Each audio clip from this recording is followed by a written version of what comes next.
Welcome back guys to another Disgaea RPG video, and we're going to be looking at Awakened Killia's Advent today. I want to look at just how hard this bad boy is, because we've seen with previous Advents, if you're not prepared for them, it is very hard to 3-star the second stage, let alone beat it at 1-star. Especially notice that with Sister Artina, some people really struggle with that one, and even I did the first time round. The advantage we do have on this Awakened Killia one is that our level cap is 7,900 and the hard stage on this one is only enemy level 5,000. Now, when it says 5,000, I've seen some people moan before that they've got in with their 5,000 level units and they can't beat it, but then they say that they're only NE1 and NE2. When I see the enemy at level 5,000, I straight away assume that they are minimum of NE7. And an NE7 unit compared to an NE1 or 2 unit is going to have significant stat increases, so that's why you might be getting smashed from it. And remember, it's 5 stages as well, so that's probably why. It's definitely a good idea, if possible, to be a much higher level. We have the option, if you've got the materials to do it. Definitely start focusing on these teams as it is, because the geo effects are quite vast in this one, which I will show you first of all. The Geo Boost you can get are for sword, bow, axe, physical monster and magical monster weapons. That's a very big variety. There is something that it does mention straight away in this bit here, that on wave 3 you might have a bit of a tough time on wave 3, because it can split into 2 branches, and one of them has really high resistance and one of them has really high defense. So you might be better off, if you can, and it's possible, to maybe have a combination of physical monster and magical monster. Would be a bad way to go. Really, any sort of unit that is these sort of fortes, but maybe you're not using them as that forte. So if you've got a bow user like Measle, who is also a staff, bringing someone in on your physical damage team that has some intelligence moves is a good way to go, is what I'm reading on this one. Especially if you just can't go in there and just overpower it, that is probably a good way to go. There's a bit of balance.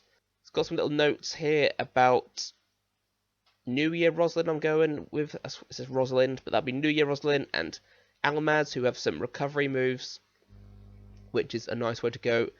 Just give you a bit of extra protection, going to help you 3-star the event if you're not quite superior to Killia himself.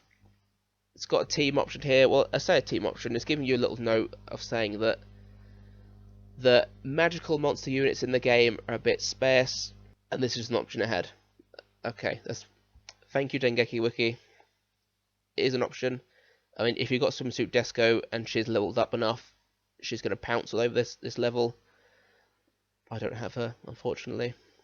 But we're going to look, anyway, at the waves individually. And if you haven't already seen it, or it's not already out yet, depending on when her banner is released, Lucy has the counter effect to this new gimmick called the Magical Ability Seal. So on wave 5, Seraphina is going to randomly remove all abilities of one of your units. So essentially she's dropping them down to NE-1 pretty much. So they're not going to have any abilities. And if that's your main damage dealer, say you're taking in an Overlord Asagi that's NE-10 and we're just going to stomp all over this, she could have all of her abilities wiped out, and depending on her level you could be a little bit screwed. And the only way to counteract this is with a unit called Lucy, who on one of her skills has this effect where it can remove this from your ally, which is very good. Also very annoying if you don't pull Lucy and struggle with the event, because then you've got to wait till the next time before you can outpower it. But let's go through the waves, see what's going on with them, see if there's any notes, because sometimes in the events they can get a bit tricky, but we'll have a look. So wave 1, it's not saying there's much going on. Killia and Seraphina have some higher stats. Nothing to really worry about, because if you can't beat wave 1, you can't beat the rest of the battle, so it's not really too much to worry about for me. It's also saying that the angel, or the celestial hostess, will do mega heal. So if you're just doing chip damage, don't bother, just try and focus on one enemy at a time if that's what you've got to do. Otherwise she's going to mega heal them. Wave 2, you've got Usalia and her friends. Her friends don't have a lot going on. Usalia has high HP, defense and resistance, and if you're struggling to beat her, debuff her and batter her. The rest of them are quite weak, so if you want you can take them out first so you're receiving less damage. It's not a bad way to go about it. Wave 3 is where the fun begins. This is where the levels can branch out into two ways. Red Magnus is going to have super high defense but really low resistance, and Christo, the opposite, going to have really low defense but really high resistance. This is what makes Advents fun for me, because they make it a bit of a challenge. So what else is it saying? That when Red Magnus starts the wave, so this is going to be the first wave in the battle where the boss unit on the wave is going to go ahead of your units. You can get ahead of this with a Tide Rosalind and her wave plus 150, but the unit at the start will need to be extremely quick and faster than Magnus or Christo. So what does Magnus's move do at the start? It's called Giant Crush Plus on here, and it will also buff all of his friends, so that's all the enemies, by their defense plus 25%. So they already had a high defense and now it's been buffed. This is where having those resistance characters on your team and having a bit of balance is going to come in quite handy. And for Christo, who already has a high resistance, is going to buff everyone on his side's resistance by 25%, so just the polar opposite to Red Magnus. So I'm not 100% sure if they do damage to you as well, or if it is just a buffing effect. If it's just a buff, it's annoying more than anything, but if it is damage as well, it might get a little frustrating, but it shouldn't be too much. It's not saying there's much else going on in this one.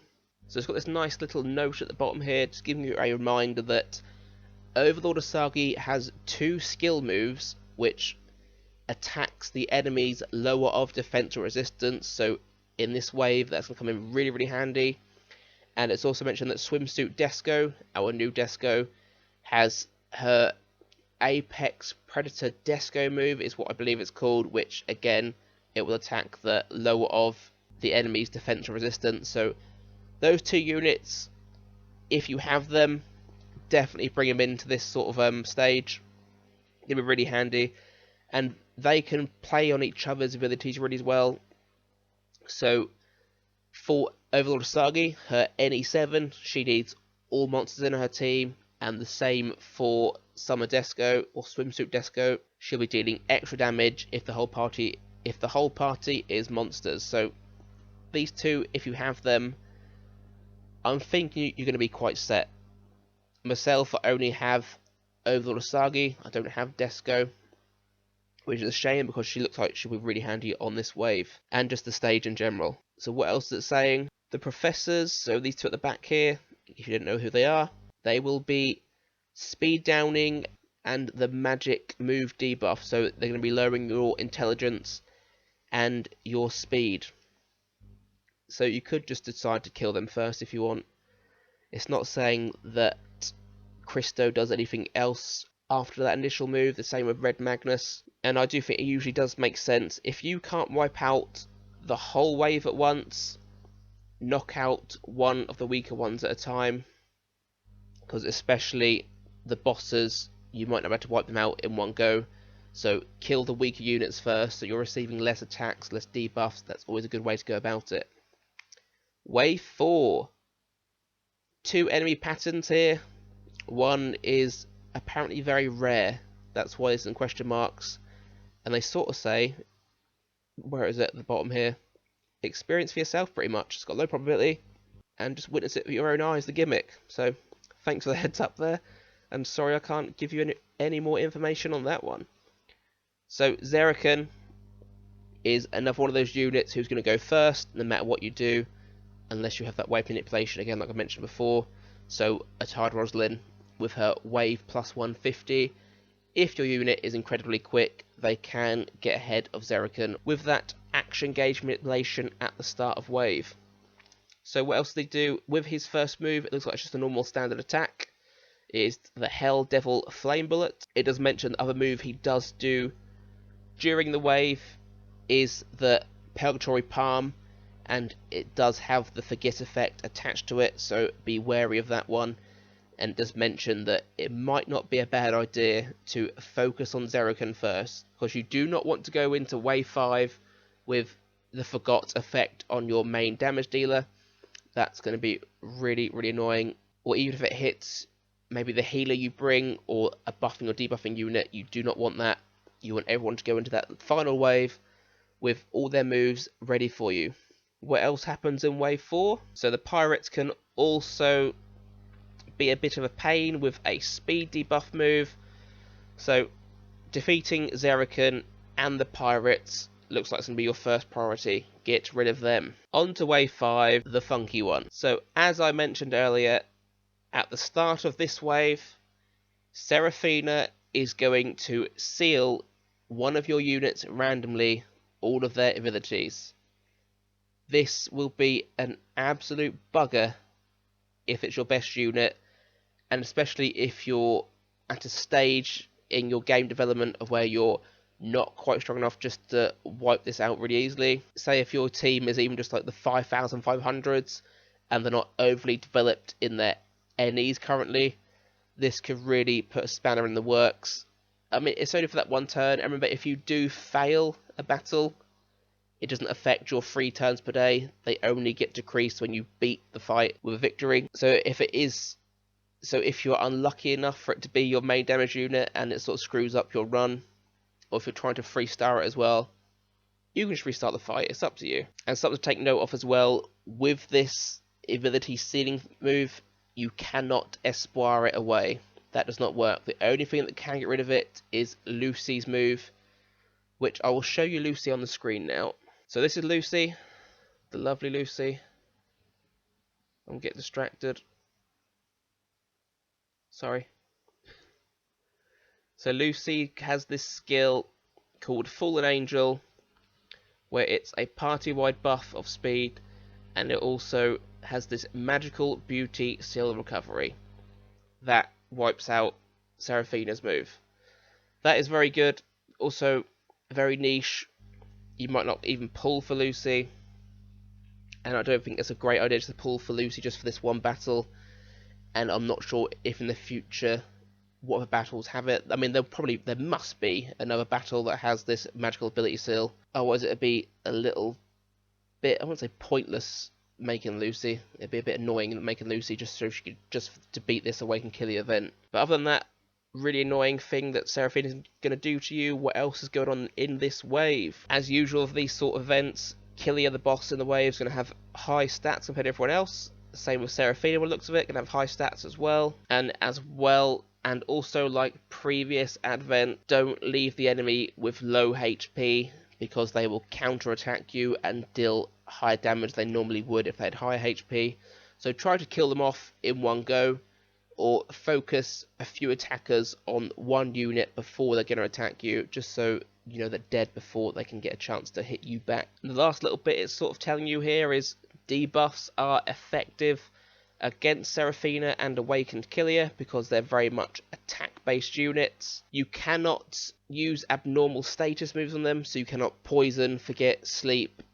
You cannot use those moves on them, but you can debuff them. So debuff their attack, so bring in a unit with Enfeeble or Mega Enfeeble could be quite handy. Or even just some bow moves, because Bow Forte is effective in this battle. Doppelganger is going to work quite nicely, or Zielgren, which is the higher costing AoE move for bows. They'll all work too. So looking back at the Geo Boosts, what sort of teams can you be bringing in? I've already mentioned about combining the 2 monster teams into one really good team if you have the units for that. Say you haven't got 5 good units for each of them, it's not a bad idea combining them into one decent team. Axe, I'm thinking, is probably the weakest team out of this lot. There's not a lot going on for it currently in Global. We have normal Fuka, who is a good axe unit. There's not a lot else going on. The bows, we've got a bit more of a bow team now going on. So I mentioned a Measle at the start of the video, who is a bow forte, but if you've trained him up as a staff unit, you can still bring him in. He'll still be classed as bow forte, but you bring him in with a high staff, and he's doing some good intelligence damage. That's all good. We've now got units like Gopher. We have a tired Rosalind. Lucy, if she's dropped by this point, is a bow user as well. Sister Artina, a free unit, so by now you might have her up to NE7, I think is where she's at, if you've maxed her out. So that's a good unit user to have as well. She's not Sister Artina as a damage dealer will not be the most effective at NE7 because she does more damage towards monster enemies. So Wave 1, she'll be taking out only 2 enemies she can do a lot of damage against. Wave 2, everyone she can deal good damage against. Wave 3, 2 on each of the branches. Wave 4, 2 monsters. And Wave 5, no monsters. So Sister Artina, with the damage she can do, she'll be doing some damage, but she excels in other parts of the game as well, so she's a good support unit to have. Is there as well as a bow forte unit to take in. Sword, we've got quite a good sword team now because we have Xenofuka as well, who can deal some really good single damage, so taking out Killia or Seraphina in one hit is where she's going to shine. We know about units like the original Lahal, who has the Mega Braveheart. It's going to be quite handy as well. And you've got Beach Etna, who is pretty decent for a new free unit we've had from the story event. You've got Almaz, who I mentioned in here as well, because he's got a nice healing effect. And then there's Yukimaru, is sword as well. So you've got a few options as well. I mean, Dark Knight is a good option if you can get him to a certain evility. I think it's NE5 where he can become a sword SP battery. So that's good. Unfortunately, if your sword team outside of this battle has Sicily on for her sword SP battery, she's not going to survive in this battle very easily, I wouldn't say, because she's not a forte. So she's not getting the Geo buffs. So there you have it, guys. This is some thought putting into the Awakened Killia event, the advent that will be coming out. So get yourselves prepared, and I hope you do enjoy the videos. I hope it's going to help some of you out, just get you prepared a bit for it. And if you did enjoy the video, please do hit like, and if you want to see more Disgaea RPG content in the future, please do hit subscribe, and I will see you again soon. Bye.